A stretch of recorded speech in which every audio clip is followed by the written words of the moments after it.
Hello, ladies and gentlemen. So now we're going to look at factoring this example. This is again a a polynomial that's like of the quadratic type. It's not a quadratic again, but I'm just saying it that way because we're going to see that it can kind of be converted into a quadratic that will again enable us to factor it, of course, and of course to solve equations in which it might arise, okay, or for other purposes that we'll look at later, okay. So as before, let's pretend that I let t represent x squared, okay. Then, as we saw before, t squared will be x to the fourth. Why? Because t squared, what does that mean? That means t times t. But what is t? T is x squared. So that means I'm going to have x squared times x squared. That's x to the fourth power. Okay? So now, with this variable substitution, we can rewrite this polynomial as t squared minus 10t plus 25. Okay? And now we can ask the question of whether this can be factored. Moreover, we can see that this is in fact a quadratic in t. Okay? And so now we ask the question, okay, that's great. That's great and all, David. Can we factor this? Okay. And the answer is, let's find out. Okay. So again, we look at this quadratic, we want to try and factor it. We don't know if we can factor it. We want to try to factor it. So we begin by asking the question. What is that question?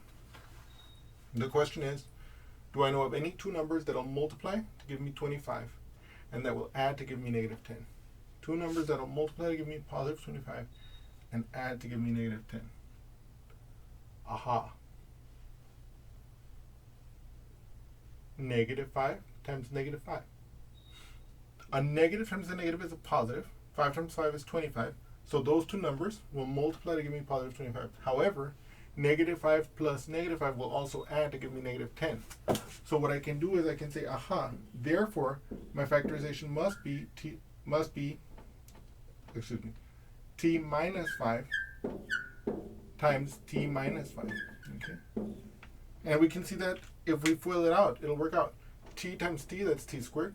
T times negative 5, that's minus 5t. Negative 5 times t, that's minus 5t. So I have a total of negative 10t. And then the negative 5 times the negative 5, that's the positive 25. So this is the factorization of this polynomial. We can then go back to the original variables, right? What was my t? My t is x squared. So I can rewrite this as x squared minus 5 times x squared minus 5. Okay. Now you might notice something peculiar about this as well. You might say, David, these factors are the same. You know, so in fact, and here's something interesting that I could let you in on. In fact, in this case, we can rewrite this factorization as x squared minus 5 squared. Isn't that cool? So literally, we can say that this polynomial is a perfect square of x squared minus 5. Okay? Okay. Okay.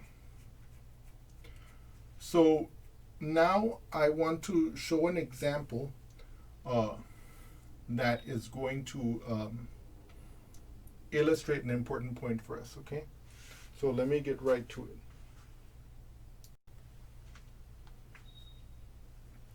So the key thing I want you to realize is that if this polynomial expression, x to the fourth minus 10x plus 25, had come out in this context, in the solving of this equation, what we've done so far would allow us to replace the left-hand side by this expression, okay?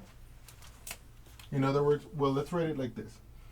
As x squared minus 5 times x squared minus 5 equal to 0.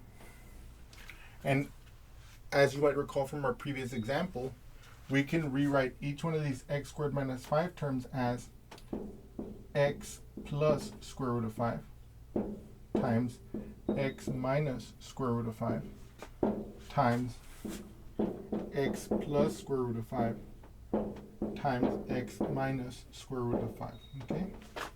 And that would equal to 0. Where these two multiply to give us that, and these two multiply to give us that, okay? Now notice, we have two of these factors. So that means I can rewrite this as x plus square root of 5 squared, and then we have two of these factors. So this will be x minus square root of 5 squared, and that equals to 0. So the reason why I want to bring up this example is because here we get to see an equation that's a polynomial equation which has two roots. It has the solution negative square root of 5 and positive square root of 5. Okay? Now, by the way, you might say, David, this one is x plus square root of 5. Why are you saying that the solution, when you're pointing at this factor, is negative square root of 5? And we recall that it's because of the zero product property. This number times this number is equal to 0 if and only if this is 0 or this one is 0. Well, if this factor were equal to 0, you would have x plus square root of 5 equal to 0. You subtract the square root of 5 to the other side, and you get x equals to negative square root of 5. So you can see for this factor, the associated solution of this equation is negative square root of 5. And likewise, the solution associated with this factor is positive square root of 5. Anyway, the other thing I want you to notice here is that this factor, x plus square root of 5, which is associated with the solution negative square root of 5, has power 2 and is thus of multiplicity 2. Okay? Likewise, the 0 square root of 5 associated with this factor, which is also raised to the power of 2, has multiplicity 2. Okay? Let's summarize this in the table. And so this summarizes what we have said so far. And the reason why I want to bring this to your attention is the following fact. First of all, I want you guys to remember this terminology.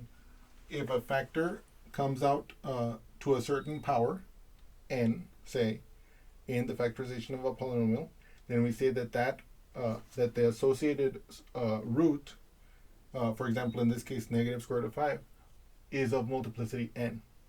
Okay? In this case, because it's a 2, it's of multiplicity 2.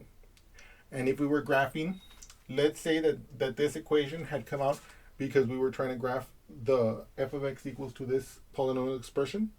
And so we're finding the x-intercepts. So we set it equal to 0 to find where the x to find where the function crosses the x-axis.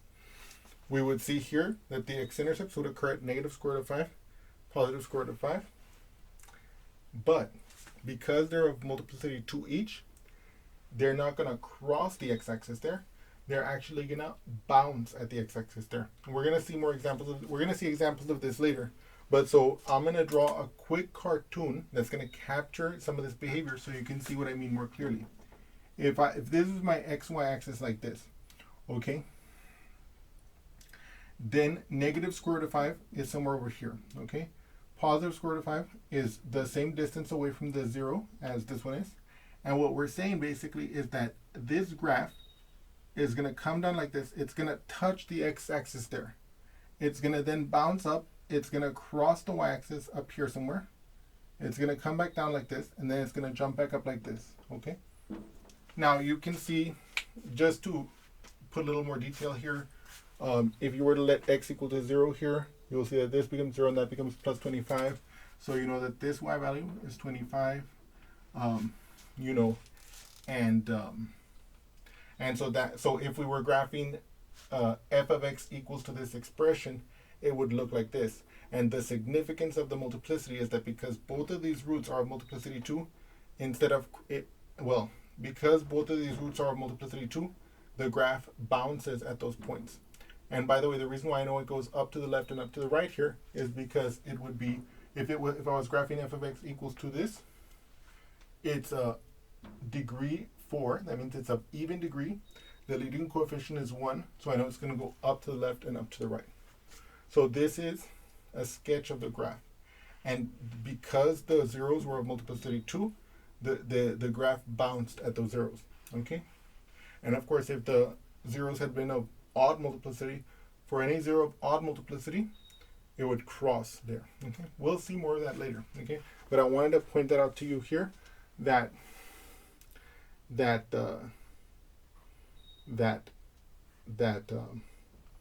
getting the factorization like this, seeing if a factor occurs to the second power, first power, third power in the factorization of a polynomial has real geometric significance. Thank you.